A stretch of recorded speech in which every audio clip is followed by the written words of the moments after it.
Con este ambiente que vive Estados Unidos días antes de sus elecciones, con estas amenazas de que habrá un baño de sangre si uno de los candidatos pierde, con esta quema de urnas repletas de votos y los desórdenes en las filas de votantes, se nos ocurre preguntar, ¿cuál será el panorama que tendremos en Estados Unidos el día después del proceso? Vamos a hablar inmediatamente con nuestro colaborador Fernando Almanzar, que nos dirá precisamente lo que piensa que ocurrirá después del día de las elecciones. Queremos que compartan este video, queremos que nos dejen sus opiniones, pero sobre todo se sigan suscribiendo a nuestro canal para que YouTube le avise cuando tengamos nuevo contenido en el aire. Santo Domingo al día.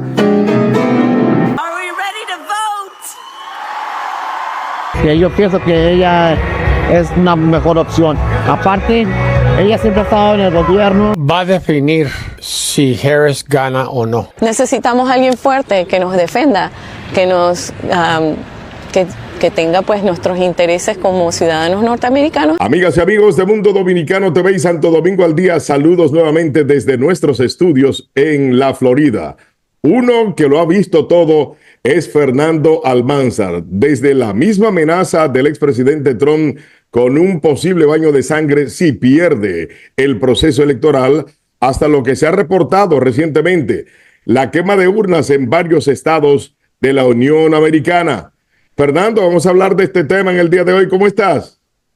¿Qué tal, Aldo? Saludos cordiales para ti y para toda la audiencia del Mundo Dominicano TV de Santo Domingo al Día. Todo bien. Definitivamente no me gusta porque no me gusta ninguno de los dos candidatos que están aspirando. Eso hay que dejarlo en claro. Ahora bien, definitivamente el aspirante republicano, el expresidente Donald Trump, yo no sé si tú alguna vez en tus años de juventud fuiste a una fogata, pero claro, lo que uno hacía era que para avivar el fuego le tiraba más leña. Pues de ahí viene la frase, lanzándole leña al fuego. Y eso es lo que todos los días hace el expresidente Donald Trump. Cada vez que uno piensa que él lo ha dicho todo, que ya está todo dicho, vuelve y suelta otro fogarate. Ayer estaba atacando a las mujeres y simplemente dijo que él las iba a ayudar aunque le guste o no, pero que él va a ser el paladín defensor de las mujeres. Obviamente esto creó cierta ambivalencia, cierto rechazo de las mujeres que, como sabemos, son entes independientes, no solamente aquí en Estados Unidos, sino en todo el mundo. Entonces, eso es lo que hay. Ahora, ¿cómo veo la cosa? Bueno, lo primero es un llamado para que la gente vote. La votación temprana está ocurriendo en la mayoría de los estados del país. Usualmente las urnas cierran a las 7 de la noche y todavía hasta el domingo la gente puede votar por adelantado. Si usted pidió boleta por correo, ya no la mande por correo. Llévela en persona, porque si la manda por correo, es probable que no llegue a tiempo para el día martes. Eso es importante. La otra cosa es que si usted desaprovechó el periodo de votación temprana, bueno, ¿sabe qué? El día de las elecciones, vote temprano, salga, haga un esfuerzo. Hay trabajos, hay compañías que le permiten incluso a los empleados tomarse un par de horas libres para ir a votar. Si usted vive en el sur de la Florida, vote temprano, porque hay pronóstico de lluvia para las horas de la tarde. Entonces yo sé que hay muchas personas que son de azúcar y dicen que no quieren ir a votar. Entonces, vote temprano, eso es lo primero. Ahora bien, ¿qué podemos esperar después? Justamente estaba leyendo un análisis de 3 posibles escenarios. El primero es que yo no respaldo este primero, pero es lo que dicen los expertos. El primero es que la misma noche de las elecciones sepamos quién es el ganador o la ganadora, porque independientemente de que las encuestas están cerradas, pero si sobre todo en los estados clave, en esos que hemos estado hablando durante toda esta temporada, Georgia, Pensilvania, Carolina del Norte, Michigan, Wisconsin, Nevada, Arizona, sí, en esos estados clave, el margen de diferencia entre un candidato y otro es bastante grande, entonces es probable que esa misma noche sepamos. Yo no creo que va a ser el caso, sobre todo sabiendo de que en Pensilvania hay litigios legales en este momento por el tema de los votos por correo, y el estado de Georgia dijo que independientemente de la tecnología va a contar los votos a mano. Entonces, eso se va a tardar. La otra alternativa, el escenario número 2, es de que probablemente pasen 2 o 3 días antes de que sepamos quién ganó.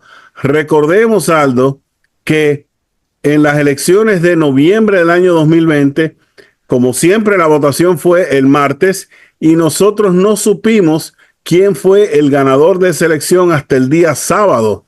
O sea que no es poco común que tengamos que esperar unos días. O sea, pasó el martes, día de la elección, miércoles, jueves, viernes, y el sábado, a eso de las 2:00 de la tarde, fue cuando supimos ya que todos los votos habían estado contados y que el presidente Biden fue el ganador. El escenario número 3, que es el que yo veo más probable, es que vamos a pasar semanas sin saber, al igual que como ocurrió en la elección de Al Gore y George W. Bush, que pasaron 50 días y no sabíamos quién había sido el ganador definitivo. En este caso yo lo atribuyo a que, como comenté, no sé si fue contigo hace un par de días, aquí en Estados Unidos no hay una junta central electoral, no hay un órgano centralizado para el conteo de votos, sino que cada estado, e incluso dentro de cada estado hay municipalidades, hay condados que tienen sus propias autoridades electorales y en algunos casos estas autoridades electorales son electas por los partidos. Entonces es probable que en algunos lugares donde las contiendas son cerradas y donde quizás republicanos son los dirigentes de estos organismos electorales, que no certifiquen la elección hasta el último momento. Entonces yo veo ese escenario más probable, que pasen probablemente varios días antes de que finalmente sepamos. En el interín, como tú bien dijiste en la introducción, ya hay grupos de MAGA, de Make America Great Again, que están preparándose para estar en Washington y en las capitales de algunos de los estados del país para organización, manifestaciones, protestas y todo lo demás en caso de que Trump pierda. Eso está más que claro. Sí, precisamente hablando de Washington, vi con muy mal gusto una situación en Washington donde se están protegiendo los negocios como si fuera como hacemos nosotros aquí en el este de los Estados Unidos, contra un ciclón, tal vez contra un tornado, porque se augura, se pronostica que lo que podría pasar es muy serio. Fernando, ¿cómo tú ves esta situación? Porque no la vemos inclusive en tiempo de elecciones en nuestros países. Mira, es un asunto muy desafortunado y yo sé que a mucha gente le duele cuando yo digo esto, pero lastimosamente, Aldo, el expresidente Donald Trump ha sido la persona que más daño le ha hecho a la democracia en la historia de este país. Primero, a no reconocer su derrota por su prepotencia y todo eso, y porque, hay que decirlo, él hace llamados para que turbas radicales se manifiesten de manera violenta. O sea, esa es la realidad y eso es incorrecto y yo soy de lo que pienso que no debe ser. Pero sí, o sea, casi siempre cuando esto ocurre, los pequeños negocios, sobre todo en Washington y en lugares que las capitales de los estados, tienen que, como tú dices, poner madera, poner plywood en sus ventanas, en sus vidrieras, porque lo que ocurre es que cuando comienzan estas manifestaciones, lo primero que hacen es romper los cristales y vandalizar a los pequeños negocios. Entonces, definitivamente, no es lo correcto. Hay que hacer un llamado para unidad. Y lo que yo digo siempre, el que pierda, que sepa perder. O sea, lamentablemente es un solo asiento en la Casa Blanca. No es como el juego de la sillita de los cumpleaños, que cuando para la música se sienta todo el mundo y tú te puedes sentar en la pierna de otro. No, o sea, aquí solamente va a haber un ganador o una ganadora. Entonces, el que pierde tiene que aprender a reconocer su derrota y dejar que fluya la democracia. Porque definitivamente en este impasse de opiniones, en esta polarización que existe en el país, o sea, para que tengas una idea, hace unos meses había un plan de reforma migratoria en el Congreso que estaba siendo apoyado de manera bipartidista y fue el expresidente Donald Trump que hizo un llamado a los legisladores republicanos para que no lo aprobaran porque para él es importante mantener que exista un problema de migración en vez de que haya una regularización y se resuelve el problema de la frontera y se resuelve el problema de los millones de indocumentados que viven en este país. Entonces, estamos hablando de la polarización a nivel presidencial, los que van con Kamala, los que van con Trump, pero al final del día esto crea un efecto dominó y en todos los niveles del gobierno se siente. Entonces lo que hace es que gane un presidente, gane Trump, gane Kamala, pero debido a esa rivalidad, debido a ese divisionismo, el Congreso al final no hace nada y pasan 4 años y el atolladero en cual se encuentra el país no puede resolverse porque no hay visión. O sea, lo que hay es una separación de poderes. Sí, vi precisamente hace unos instantes también que el presidente de los representantes en la Cámara Baja estaba prometiendo desmantelar, como quería Trump al principio, el Obamacare. También está promoviendo que lo va a desmantelar, pero lo peor de todo, como tú dices, es que no hay un plan visible y convincente para que la gente diga voy a salir del Obamacare porque Trump viene con mejor plan. Aquí, por ejemplo, en el sur de la Florida, ustedes saben, amigas y amigos, que yo creo que esta es la meca, este es el laboratorio donde se prueba todo lo que tiene que ver con Medicare, Medicaid y todas esas cosas. Si no, pregúntenselo a algunos de los hermanos cubanos que han venido aquí y se han regresado ricos, pero para su país, para su isla, porque allá no lo persiguen las instituciones de investigación de los Estados Unidos. Pero esta nueva promesa, esa que hace Trump sobre la inmigración, porque tuvo 4 años para arreglar el problema de la inmigración y no lo hizo. ¿Tú piensas que en un próximo periodo va a resolver estas situaciones, el Obamacare, la frontera? Bueno, vamos a comenzar por el Obamacare. Acuérdate que eliminar el Obamacare fue uno de los pilares de su campaña en el año 2015, 2016. O sea, él en todo momento quería eliminar el Obamacare, fue una de sus promesas de campaña y cuando llegó no lo logró, porque como tú bien dices, no es lo mismo decir voy a quitar el bombillo de la sala, pero tú no puedes quitar el bombillo de la sala si tú no tienes un reflector o si tú no tienes otro bombillo para reemplazarlo, porque tú no vas a estar oscuro en la sala. Ni una vela. Son millones de personas, como tú bien dices, sobre todo aquí en el sur de la Florida, pero son millones de personas sin seguro médico que se benefician a ese programa de salud, que realmente el nombre real es Plan de Salud Asequible. Lo que pasa es que como fue una legislación de Obama, por eso es que le dicen Obamacare, pero el nombre oficial es Plan de Salud Asequible. Oye, y yo pienso que, Fernando, el hecho de querer desmantelarlo no es porque no sea más bueno, sino es porque lleva el nombre de Obama. Bueno, claro, pero y acordémonos que este plan de salud asequible, que se llama Obamacare, como tú dices, no fue una idea de Obama. Esto era un plan que se había implementado en un estado por un gobernador republicano que estaba beneficiando y Obama se robó esa idea y la implementó a nivel nacional. Y sí es cierto que no es perfecto y sí es cierto que habría que mejorarlo, pero tú no puedes eliminarlo si tú no tienes un reemplazo. En cuanto al punto de la inmigración, la realidad es de que logísticamente no sabemos cuántos millones de inmigrantes indocumentados hay. Los números que promedio son entre 15 y millones de indocumentados. Hay algunos que dicen que son más, pero incluso si tú pones a todos los aviones de Estados Unidos repletos para devolver a gente a su país, van a pasar 30 o 40 años y todavía no han sacado los millones de gente que están aquí. O sea que logísticamente es imposible sacar estas personas. Estamos hablando de que yo estoy completamente de acuerdo que si hay indocumentados con problemas criminales, con récord criminal, delincuentes, eso sí deben empacarlos y sacarlos fuera del país y no dejarlos entrar más, porque hay muchos inmigrantes delincuentes, hay que reconocerlo.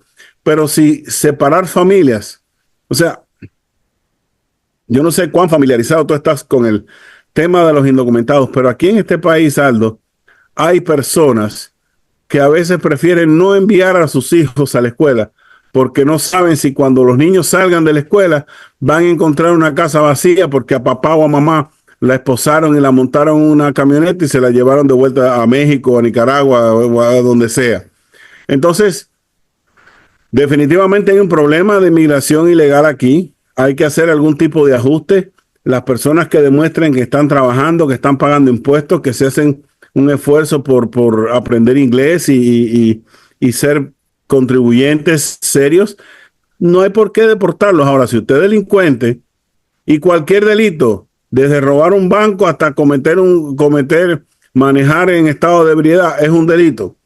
Cualquier cosa es para afuera que va. Entonces, pero logísticamente, Aldo, en este momento las cortes de inmigración están sobrecargadas de trabajo y va a ser imposible que Trump cumpla esa promesa, de la misma manera que de las 1.200, 1.300 millas de frontera que hay entre Estados Unidos y México, solamente construyó 400 de muros. Falta un montón de muros todavía para dividir a México de Estados Unidos. No, y si calculamos que nada más él puede construir 400 kilómetros, 400 millas por 4 años, él va a necesitar 2 periodos más, o sea, 8 años para no, pero ya no es la idea de construir las 1.200 millas. A menos que él no haya un chanchullo, que él no haga un chanchullo como hizo Nayib Bukele en El Salvador, que cambió la constitución para quedarse en el poder. A menos que Trump haga eso, incluso si él gana las elecciones ahora, ya él no sería elegible para aspirar nuevamente en otra elección en 4 años más. Y que sería el 2028. Además, acuérdate de lo que está pasando. O sea, Trump es un viejo de 70 y pico de años. O sea, si Trump gobierna 4 años, estamos hablando de que va a estar con una edad superior a la que tiene Biden ahora. Entonces, acuérdense que el Biden chocho, perdido en el espacio que tenemos ahora, no es el Biden que peleó en las elecciones. O sea, la salud mental de Biden se deterioró en este último año. No fue el mismo candidato que se postuló en noviembre del 2020. Entonces, es probable que, bueno, de hecho, si tú te pones a ver los discursos de Trump, tú ves que a veces se le ve el patín. No, pero ahí lo que le pasó a antier montado en el camión de basura, ¿tú no viste que estaba como un ciego tratando de buscar la puerta? Y el otro día, la mejor comparecencia de Trump fue hace unos días, que él fue a un foro económico a hablar de la economía, y lo que hizo fue que puso música y bailó por media hora. Entonces, y malo que baila. Pero bueno, yo no soy experto en coreografía para juzgar ese departamento, Aldo. Fernando, finalmente vamos a hablar de los inmigrantes y el voto. Pero vamos a hablar de los inmigrantes ilegales, a lo que se refiere Trump de vez en cuando. De que, ¿te acuerdas que en las elecciones pasadas dijo que votaron muchísimos ilegales? Eso es falso, Aldo. Eso es posible. Mentira. Dile al público. Eso es mentira. Eso es mentira. Los inmigrantes, incluso, no es solamente los inmigrantes indocumentados, los residentes legales en este país no tienen derecho al voto. Los únicos que pueden votar en este país son los que son ciudadanos ciudadanos de Estados Unidos. Yo no dudo que haya loco viejos, residentes americanos y indocumentados que quizás hagan el esfuerzo, pero Aldo, es una cuestión de lógica. El que está indocumentado, el que está ilegal, por lo general quiere tener el menor contacto posible con las autoridades. Sí, eso ¿Tú crees que de verdad un inmigrante indocumentado, que lo que está es escondido, trabajando, ganándose su peso para poder mandarle dinero a su familia, que lo menos que quiere es interactuar con una enfermera, con un policía, con un maestro? ¿Tú te crees que un indocumentado se va a inscribir a votar para exponerse, para arriesgarse, para ir a unas urnas en un día de las elecciones, como dicen en nuestro país, regozo a que lo agarren? Eso no es así, Aldo. Nadie indocumentado con sus 2 dedos de frente se va a exponer a ese riesgo a que lo agarren votando ilegalmente. Eso no es verdad. Lo que sí puede que se inscriban para votar por idiota o por desinformación es un residente americano que cree que porque es residente puede votar, que deberían porque pagan impuestos, pero bueno, la Constitución dice que solo son los ciudadanos los que votan. Entonces, acuérdate, Ardo, que en las elecciones pasadas, donde Donald Trump y sus secuaces, Sidney Powell y Rudy Giuliani, esa gente denunciaron fraude, se presentaron más de 60 mociones denunciando fraude en diferentes tribunales del país, y todos los jueces, incluso muchos nombrados por el mismo Trump, desestimaron esas denuncias de fraude por una cosa bien sencilla: falta de evidencia. O sea, no se presentó ni una votación, ni un voto de un indocumentado. Entonces, volviendo a hablar dominicano, esa vaina de cuento chino, Aldo. Aquí los indocumentados no votan. Sobre estas conclusiones, sobre estas opiniones de nuestro gran amigo, ese gran profesional Fernando Almanzar, ¿usted qué piensa? Queremos que nos dejen sus comentarios, queremos que compartan esta historia, pero sobre todo se sigan suscribiendo a nuestro canal. Van más de 11,500, ¿sí? Los miembros de esta gran familia, y queremos que siga creciendo. Queremos que se suscriban, queremos sobre todo que la pasen bien. Así que, señores, hasta la próxima, si Dios quiere, hermanos todos latinoamericanos. Mangú Café y Restaurant. Mangú Café restaurante es restaurante de familia, donde usted puede sentirse a venir a comer en familia, con la familia. En el 2004 llegamos a Miami. Desde entonces, cada día nuestros clientes están más y más complacidos con los platos, el servicio y las atenciones que solo encuentran en Mangú Café y Restaurant. Todo tipo de carnes, mariscos y pescados, preparados por José Encarnación, un reconocido chef de fama internacional que siempre se preocupa porque usted sienta las ganas de regresar. Mangú con todo lo que usted prefiera, mofongos con lo que más le guste y lo que no puede faltar: los quipes, empanadas de yuca y pastelitos que de solo pensarlo se nos hace la boca agua. Mangú Café y Restaurant, 2007 West de la 62 calle en Hialeah. Teléfono 305-698-2858.